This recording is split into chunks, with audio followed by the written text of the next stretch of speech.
Well, I mean, I think that politicians and negotiators on both sides really want to do this quickly. They have set a very ambitious timetable, and I think they are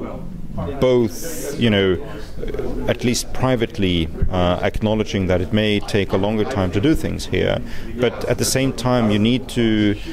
put tight deadlines in order to keep pressure on negotiators and keep pressures also on other officials and politicians on both sides that will be involved, that are actually going to deliver things in the negotiations. I mean, if you set a timetable a couple of years into the future, what we will see then is that nothing will happen now, and everyone is going to wait to start the actual talks and the actual negotiations the closer you get to the deadlines. You need to work with deadlines in that sense. But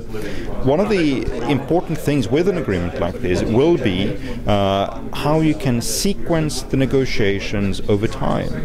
If we want to go for a full, comprehensive, gold standard type of agreement in one sweep,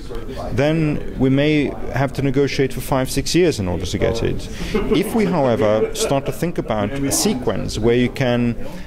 achieve a couple of things perhaps in 2 years' time, and in that time you will also set up mechanisms and